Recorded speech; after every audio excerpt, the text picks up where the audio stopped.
The stars looked different from the observation deck of the diplomatic vessel North Star. Alan Wright stood with his hands clasped behind his back, watching the massive space station grow larger as they approached. After 30 years serving as a diplomat on Earth, nothing had prepared him for this moment. Humanity's first official contact with the Galactic Council. "Ambassador, we'll dock in 10 minutes, said Captain Susan Miller, joining him at the window.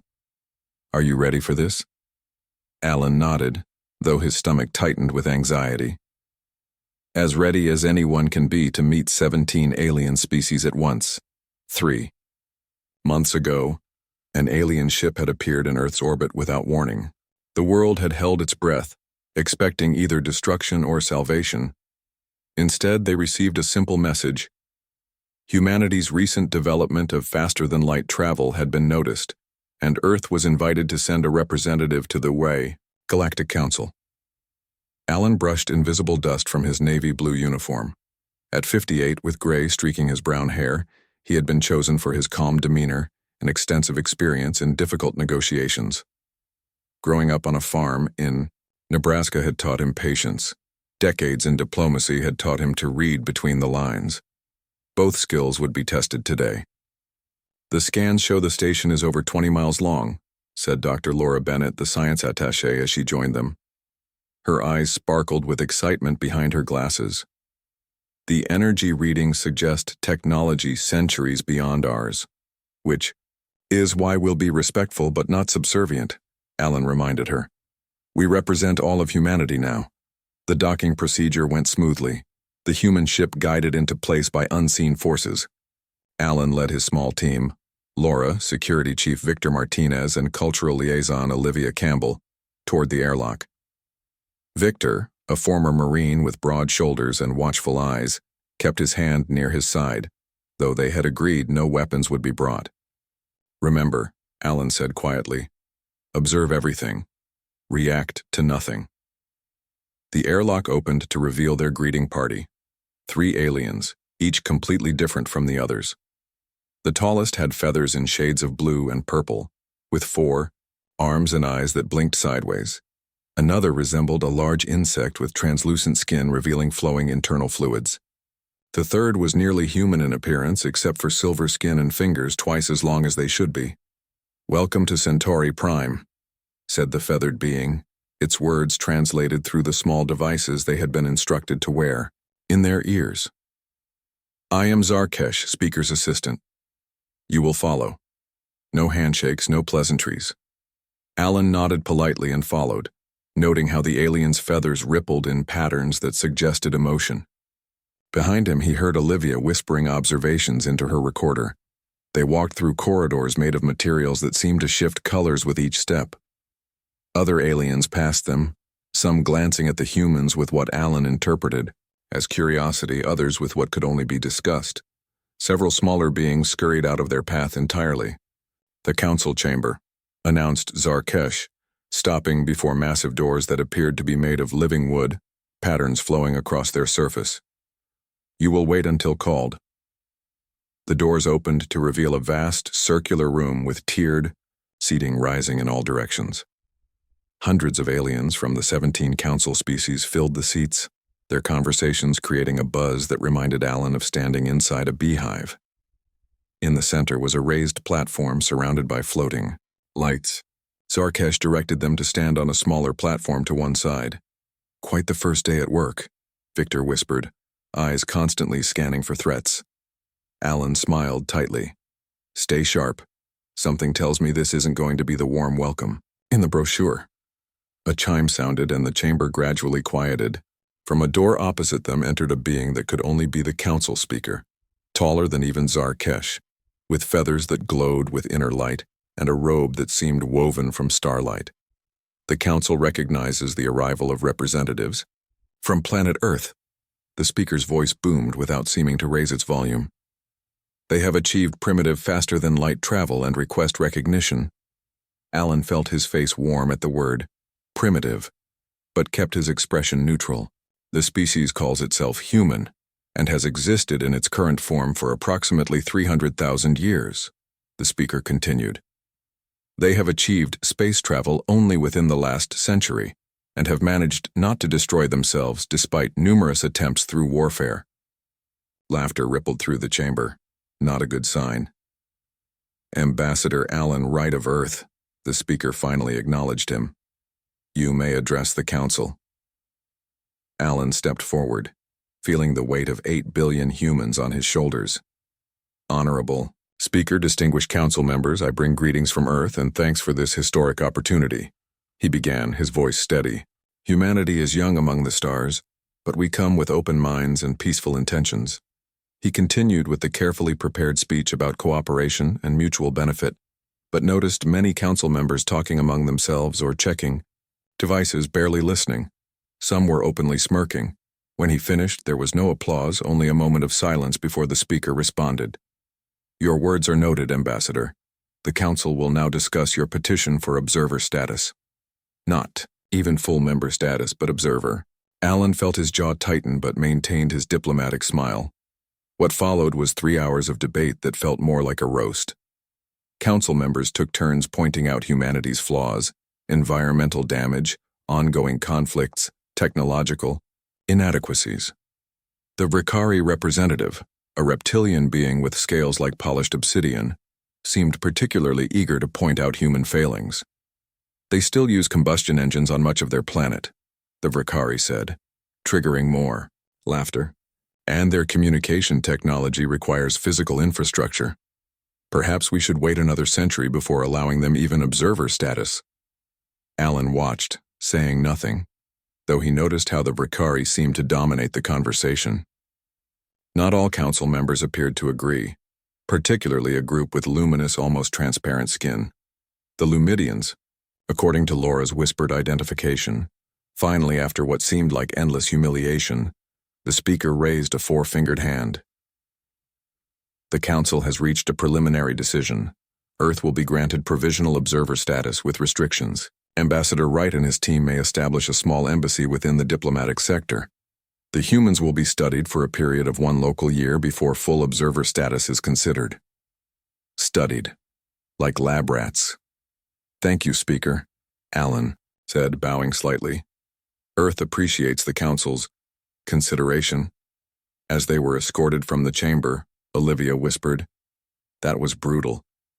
What do we do now? Alan's eyes narrowed as he watched the interactions between council members, noting which ones grouped together, which ones seemed to hold more power. He had spent decades reading human power dynamics. Alien ones weren't so different. Now, he said quietly, We learn the real rules of the game. Because what we just saw wasn't about our technology or our history. It was about power, and someone here is afraid of us, or they wouldn't have worked so hard to put us in our place. The small human team walked through the alien station, openly stared at by its inhabitants. But Alan noticed something else. Smaller alien species, not part of the council, watching them with what might have been hope. They think we're finished, before we've started, Victor said. Alan smiled for the first time that day. Then they've already made their first mistake. The human embassy on Centauri Prime was not impressive. The Galactic Council had given them a small building in the farthest corner of the diplomatic sector, bordered by maintenance facilities and waste processing units. The interior was bare and functional, with just enough rooms for the 4-person team to work and live. Alan Wright sat at his desk, reviewing reports on his tablet. 3 weeks had passed since their arrival and the disastrous first meeting with the council. 3 weeks of being ignored or mocked whenever they tried to engage with other species. You're working late again, said Laura Bennett, entering with 2 cups of coffee. Earth coffee was one of the few comforts they had brought with them. Alan accepted the cup gratefully.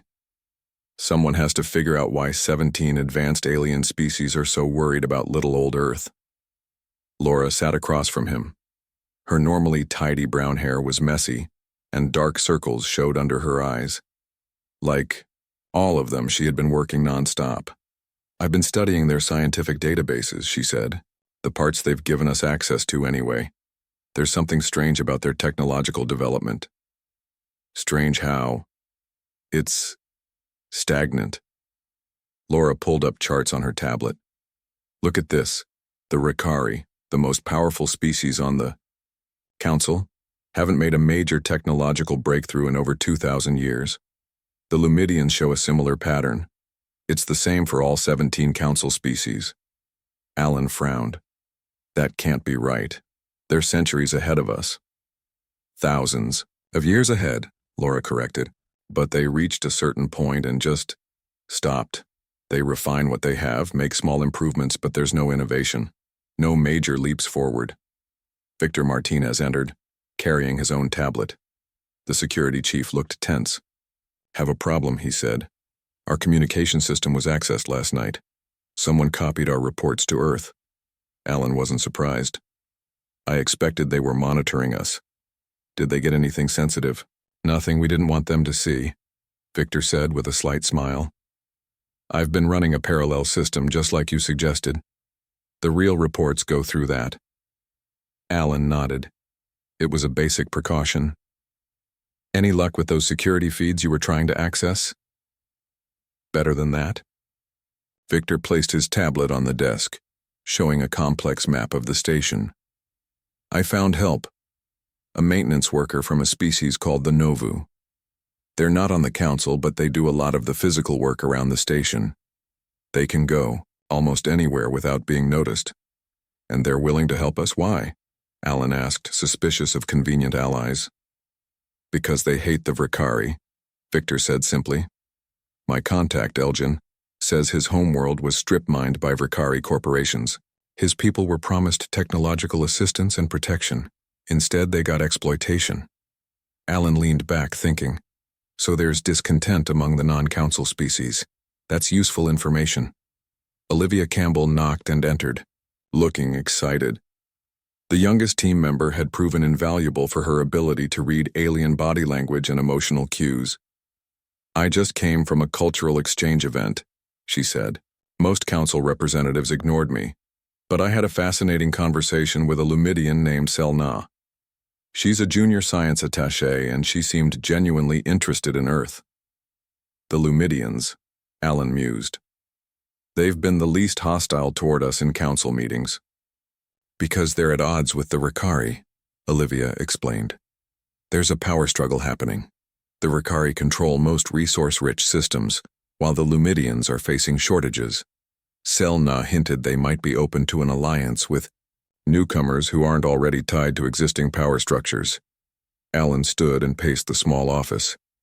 So, we have the Council species who have reached some sort of evolutionary or technological plateau. They've been in power so long they've become stagnant. Then we have non-Council species who do the actual work and are being exploited. And into this delicate balance comes humanity. Young, aggressive, innovative, and unpredictable. No wonder. They want to keep us at arm's length, Laura said. We're a threat to their stability. Victor crossed his arms. But we're outmatched technologically. One Ricari warship could probably destroy our entire fleet. True, Alan said. But we have something they don't, adaptability. They've been stable for so long they've forgotten how to handle change. We experience more change in a decade than they have in centuries. So what's our move? Olivia asked. We need more information and more allies, Alan decided. Victor, keep working with your Novu contact. Find out more about how the non-Council species are treated. Laura, dig deeper into that technological stagnation. There has to be a reason for it. Olivia, cultivate your relationship with Selna and any other Lumidians who seem open to friendship. And you? Laura asked. Alan smiled. I'm going to request a tour of the station's facilities. As the human ambassador, I have the right to see how things operate. While I keep the senior officials busy, you three can operate more freely. Over the next 2 months, the human team worked tirelessly. Victor's network of Novu contacts grew, providing access to areas of the station normally off-limits to diplomats. Laura spent hours in the science archives, piecing together the history of technological development across the galaxy. Olivia attended every cultural event possible, building relationships with junior diplomats from multiple species. Alan, meanwhile, became a polite nuisance to Council officials.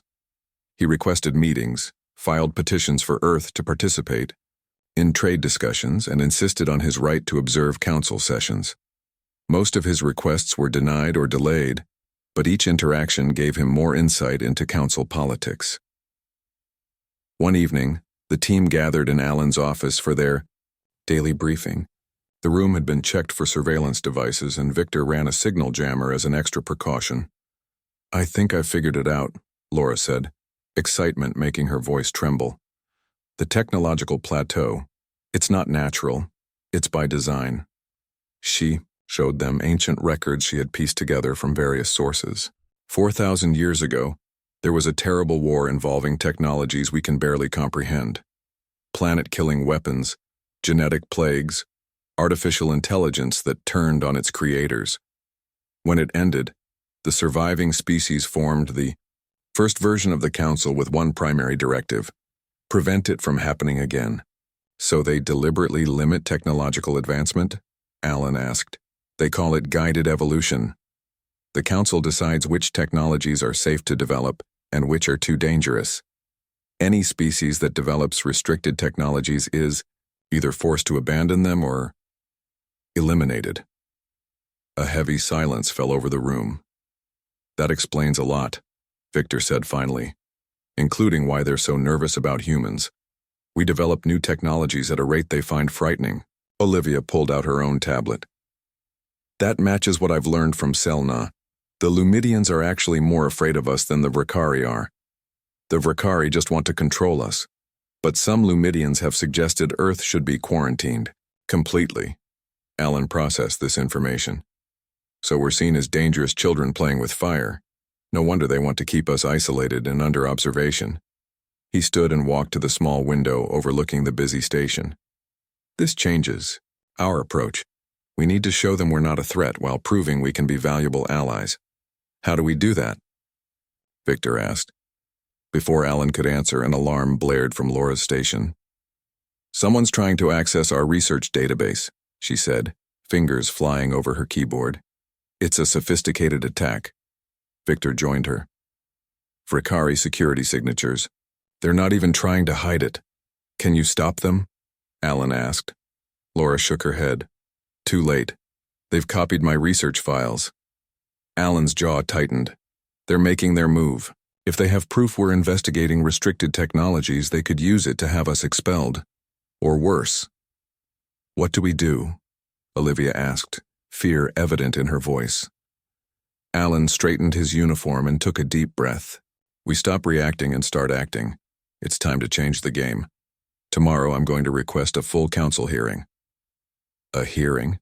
Victor looked surprised. "Why would they grant that?" "Because it's their own law," Alan said with a thin smile. "Any recognized ambassador can request one hearing per cycle. They've been hoping I wouldn't know that rule, but I've been studying their legal codes carefully." He looked at each member of his team. "We have one chance to change how the council sees humanity. Let's make it count." The council chamber was packed. Word had spread quickly about the human ambassador's request for a formal hearing, and curiosity had drawn representatives from all 17 council species. Even the observation galleries, usually empty, were filled with diplomatic aides and station workers. Alan Wright stood alone at the center of the chamber. He had decided his team should remain outside, partly for their safety, and partly because he wanted all attention focused on him. Before him sat the High Council, the senior representatives of each species, with the Vrikari Emperor and Lumidian Prime among them. The council speaker, Zar Kesh, activated the amplification field around Alan. "Ambassador Wright, you have requested this hearing under Article 7 of the Council Charter. Be advised that such hearings are not granted lightly, and wasting the Council's time carries severe penalties. State your purpose." Alan took a deep breath. On the small table beside him sat a simple wooden box, handcrafted from oak taken from his family's farm in Nebraska. It had raised many eyebrows as he carried it through security. "Honorable Speaker, esteemed council members, I stand before you today not to make demands or complaints, but to offer perspective." His voice was calm and measured. "For 3 months, humanity has observed and learned from the Galactic Council. We have been patient despite being treated as barely worthy of notice. The Rakari Emperor shifted in his seat, scales gleaming under the chamber lights.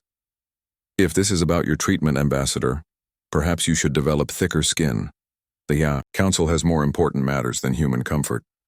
Several council members laughed, but Alan noticed not all joined in. The Lumidian Prime remained silent, watching him with large, luminous eyes. This is not about comfort, Emperor. This is about potential. Alan moved away from the speaking platform, a breach of protocol that caused murmurs. Humanity has existed in our current form for a mere 300,000 years. We discovered electricity less than 300 years ago. We first left our planet's atmosphere only 80 years ago. He walked slowly around the circular platform. In the span of a single Rakari lifetime, we went from horse-drawn carriages to faster-than-light travel. This pace of innovation is unheard of among council species, correct? It only proves your recklessness, said a Xanthi representative, their crystalline form shimmering with agitation. Such rapid advancement without proper guidance is precisely why primitive species require supervision. Alan smiled. Perhaps. Or perhaps it demonstrates something the Council has forgotten, the power of adaptation. He returned to the center of the platform. We've studied your histories. 4,000 years ago, terrible wars nearly destroyed all intelligent life in this sector of the galaxy. The Council was formed to prevent such destruction from happening again, in part by controlling technological development. A hush fell over the chamber. Alan had just spoken of things that were not openly discussed. The speaker's feathers flattened against his head. You overstep, Ambassador. Those records are not available to observer species. Yet we found them, Alan said simply. Because humans are curious. We seek knowledge, sometimes at great risk. It's both our greatest strength and our greatest weakness. Reached for the wooden box. Security drones moved closer, scanning it again. Don't worry, Alan said. It contains no weapons or technology. He opened the box and removed a small glass container. Inside was dark soil. This is earth from Earth, he said, holding it up. Simple soil from my family's farm.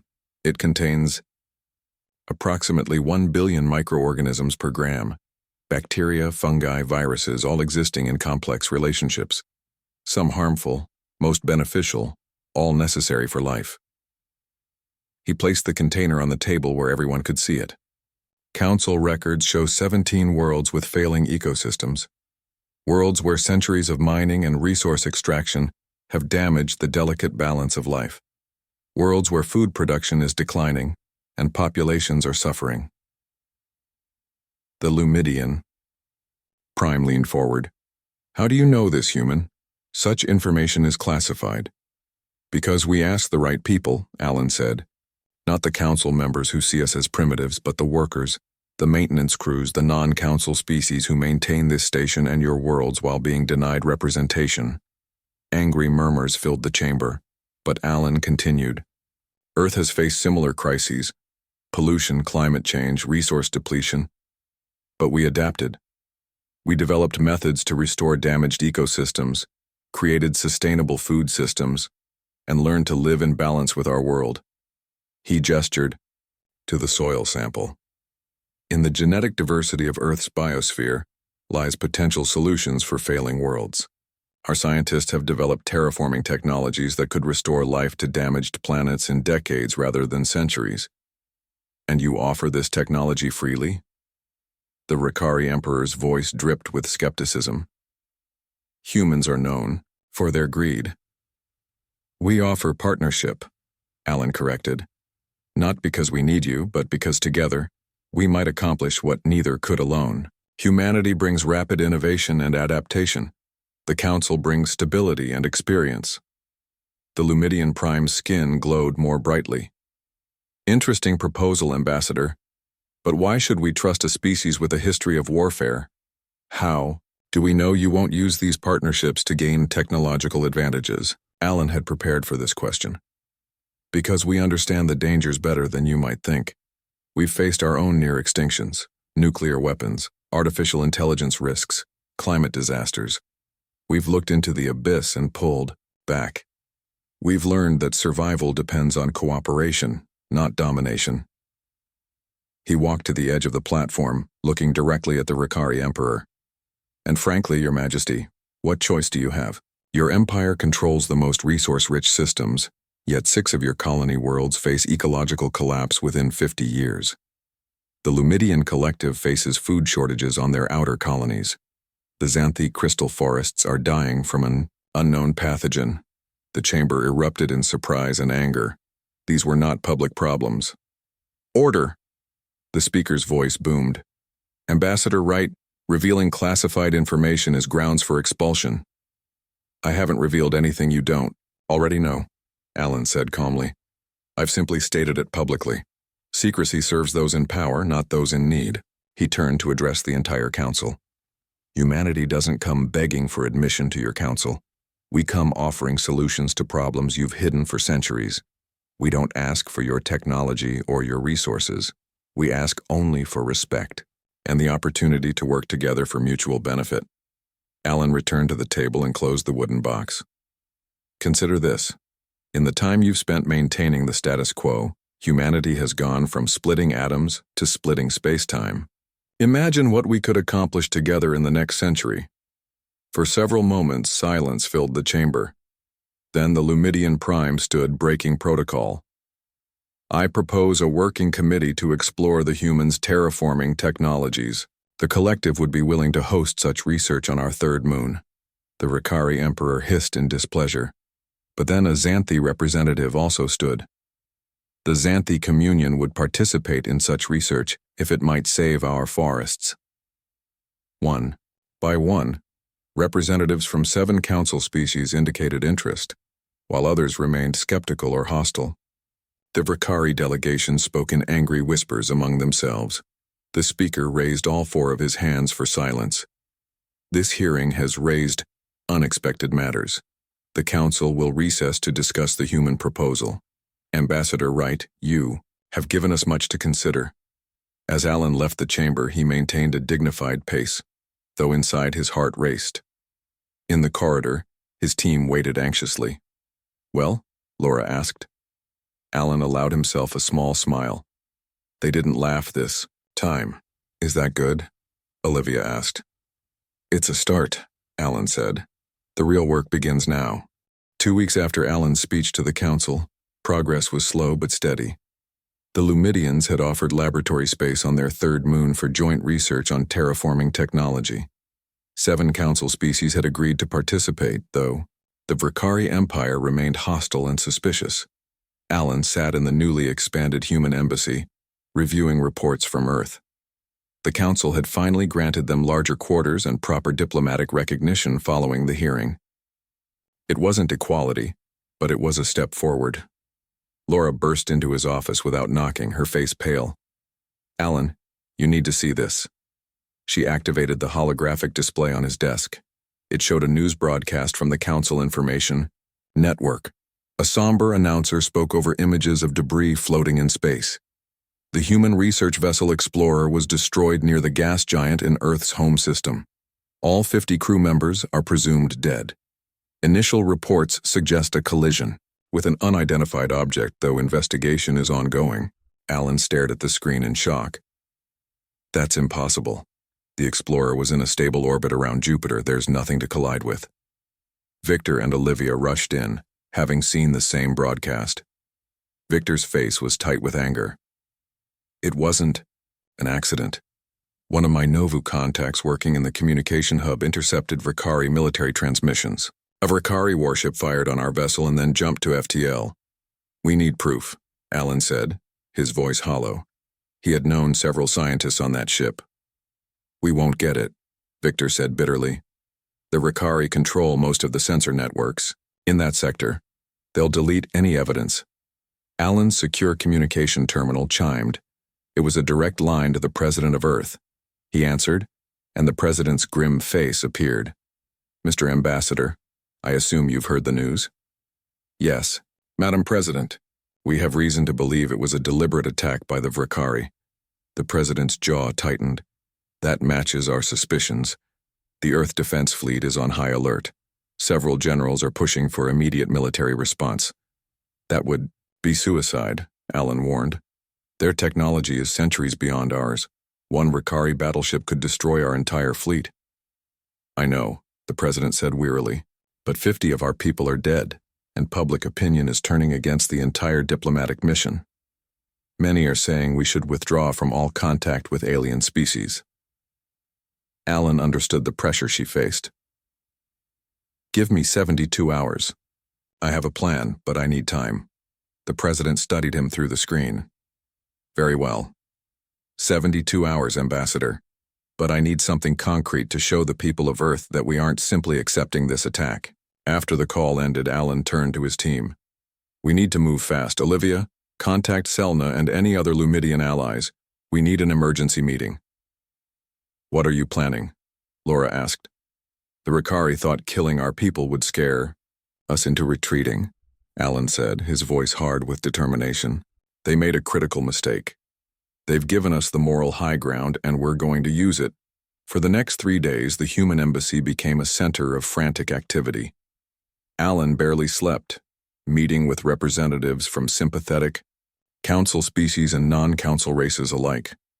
Victor's network of Novu contacts spread throughout the station, carrying messages and gathering information. Laura and her scientific counterparts worked non-stop, compiling evidence of Ricari violations of council laws. On the morning of the third day, news spread through the station that the Ricari Emperor had called an emergency council session about the human situation. The expectation was that he would call for Earth's observer status to be revoked due to security concerns. When Alan arrived at the council chamber, he didn't come alone.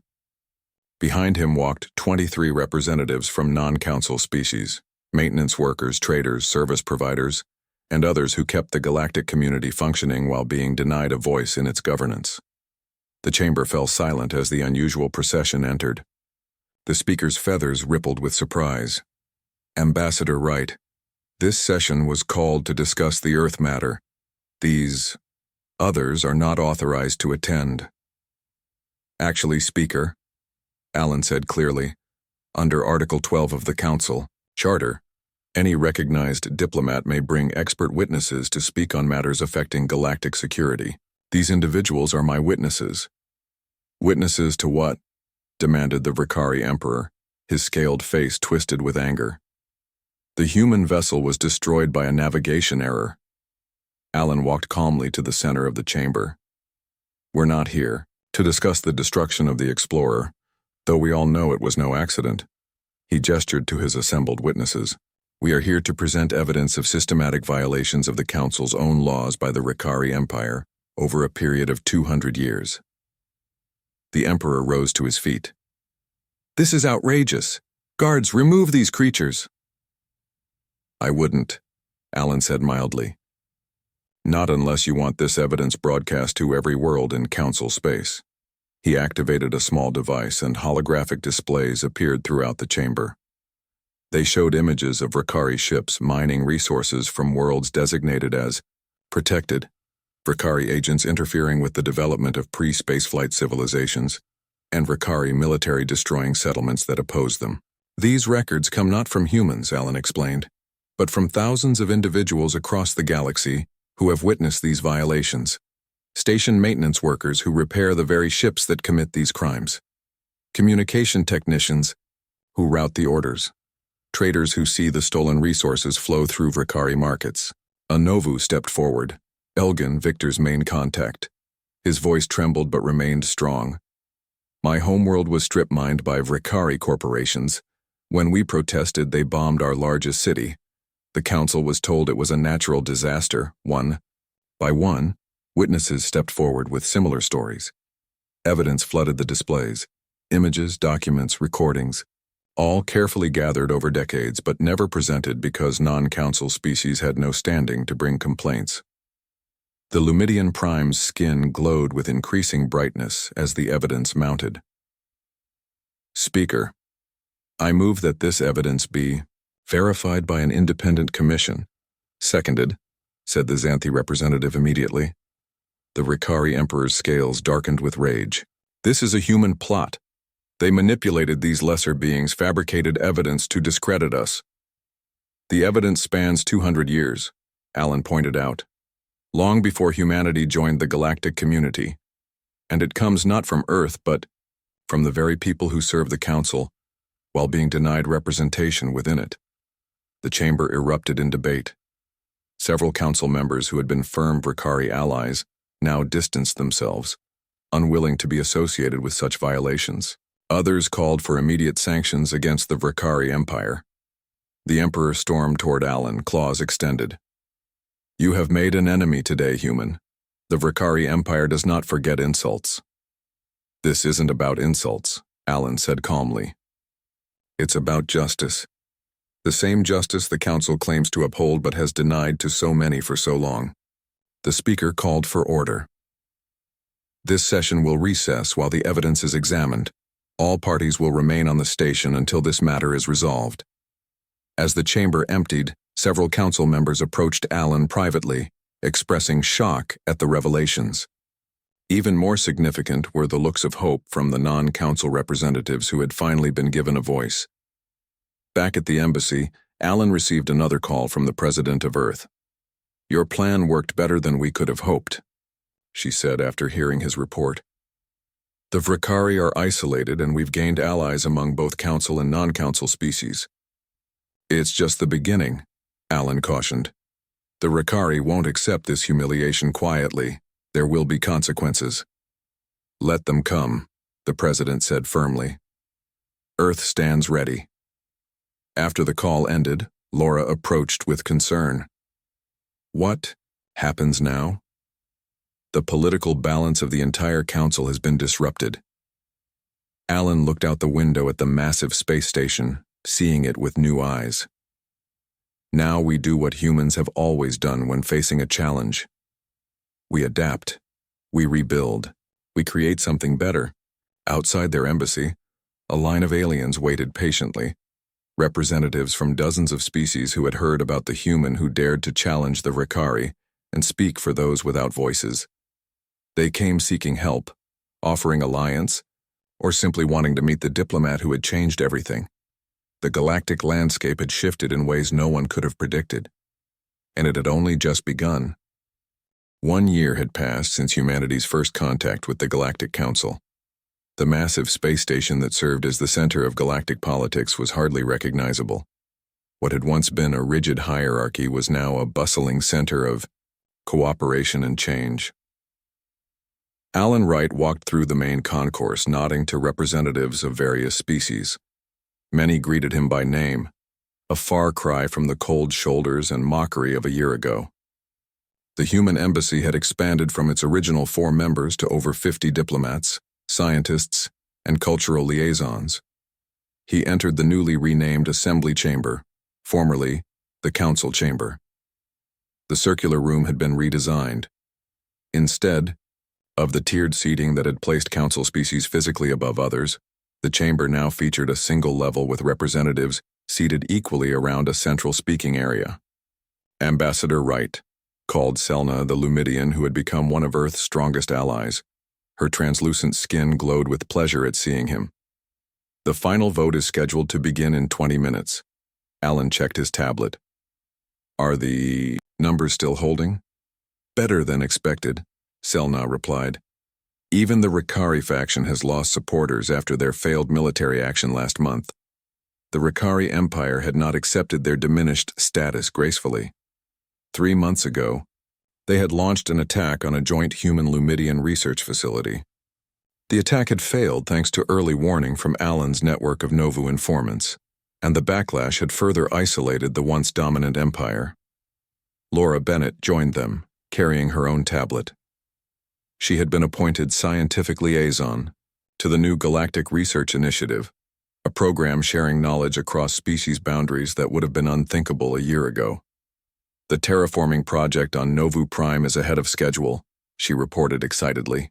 "The first harvest from the restored soil should begin next month, and the genetic therapy for the Xanthi crystal forests shows an 80% success rate." "Good," Alan said. "We need every success we can show before the vote." Today marked the culmination of a year's work. A final vote on restructuring galactic governance. The proposal would replace the exclusive council with an inclusive assembly, where all spacefaring species had representation proportional to their population. Victor Martinez approached, still serving as security chief, but now commanding a multi-species team. Perimeter is secure. No signs of Ricari troublemakers. Olivia Campbell was the last to arrive. In the past year, she had become a crucial bridge between species, her empathic abilities helping smooth countless misunderstandings. The observation galleries are packed. Representatives from 32 non-council worlds have arrived to witness the vote. As they spoke, more delegates filed into the chamber. The Ricari contingent was noticeably smaller, with only the most hardline worlds still supporting their former emperor, who had been removed from power after the failed military action. The chamber speaker, no longer the imposing Zarkesh but a Novu named Tellin, called the session to order. Today we vote on Resolution 427, the reorganization of galactic governance into the United Galactic Assembly. Alan took his seat among Earth's delegation. The president herself had traveled from Earth for this historic occasion, a journey that would have been impossible before the technology exchanges of the past year. Human ships now incorporated Lumidian drive systems, making the trip in days rather than months. Before the vote, the speaker continued, Ambassador Wright has requested a brief statement. Alan walked to the center of the chamber, aware of all eyes upon him. How different from his first appearance when most delegates had barely bothered to listen. Fellow representatives, he began. 1 year ago, I stood in this chamber as an outsider, representing a planet most of you had dismissed as primitive and unworthy of notice. Today, I stand among equals, preparing to reshape our shared future. He looked around the chamber, meeting the eyes of allies and former adversaries alike. The past year has taught us all valuable lessons. Humanity learned the benefits of stability and patience from our galactic neighbors. Many of you learned from us the value of innovation and adaptability. Alan gestured to the mixed delegations, where species that had never cooperated now worked side by side. But the most important lesson wasn't about technology or politics. It was about perspective. No single species, no matter how advanced, has all the answers. It is in our differences that we find strength. He walked slowly around the central platform. This new assembly isn't perfect. There will be disagreements, conflicts, and challenges ahead. But unlike the old council, we will face them together, with all voices heard. Alan returned to the center. I urge you to vote for this resolution, not because it benefits humanity, though it does, but because it benefits us all. The old way maintained stability at the cost of stagnation. The new way offers growth, though it may sometimes be uncomfortable. He concluded simply, the stars are vast, and the challenges they present are greater than any single species can overcome alone. Let us move forward together. As Alan returned to his seat, the chamber was silent for a moment before erupting in applause, a human custom that many alien species had adopted over the past year. The vote itself was anticlimactic. The resolution passed with 82% support, well above the two-thirds majority required. The United Galactic Assembly was born. After the formal session ended, celebrations broke out across the station. In a quiet corner of the diplomatic lounge, Alan's original team gathered with a few close allies. Not bad for a primitive species, Victor said, raising a glass of Earth whiskey that had become popular among certain alien species. I've been offered the position of human high representative to the new assembly, Alan told them. But I've decided to decline. What? Laura looked shocked. After everything you've accomplished? Alan smiled. I recommended Olivia for the position instead. Her empathic abilities will be more valuable in the years ahead than my confrontational style. The hard part is done. Now we need to build relationships, not just break down barriers. Olivia blushed. The president approved this? It was her idea, Alan admitted, and she's right. My methods worked for a crisis, but the future needs your talents. Selna, who had joined their circle, glowed with approval. A wise decision. Different times require different leaders. What will you do? Laura asked Alan. I'm going to head the new diplomatic academy we're establishing here on the station. We need to train the next generation of representatives from all species. Besides, he added with a slight smile, I've grown fond of this place. Later that evening, Alan stood alone at a viewport, watching ships arrive from across the galaxy. Many carried new representatives from worlds that had never before had a voice in galactic affairs. A young Lumidian approached hesitantly. Ambassador Wright? I'm a student at the Centauri Prime Academy. We're studying recent history. May I ask you a question? Of course, Alan said kindly. How did humans succeed where so many other species failed? The Novu tried for centuries to gain council recognition. The Xanthi spent generations seeking help for their dying forests, yet humanity achieved in 1 year what others couldn't in hundreds. Alan thought carefully before answering. It wasn't just humanity. It was the right moment, the right allies, and perhaps the right perspective. We arrived as outsiders who could see the system clearly, and we understood something important. What was that? The student asked eagerly. That true civilization isn't measured by technological advancement or military power. It's measured by how we treat those different from ourselves. Alan smiled. That's a lesson every species has to learn, including humans. We just happened to learn it at the right time. As the student thanked him and left, Alan turned back to the viewport. Beyond the bustling station, the galaxy spread before him, vaster and more complex than humanity had ever imagined. But no longer strange, and no longer closed to them. The future that awaited wasn't one of human dominance as some on Earth had feared or hoped. It was something better, a future of genuine partnership across the stars. A future where differences were strengths, not divisions. And it had all begun because one diplomat refused to accept mockery as humanity's place in the cosmos.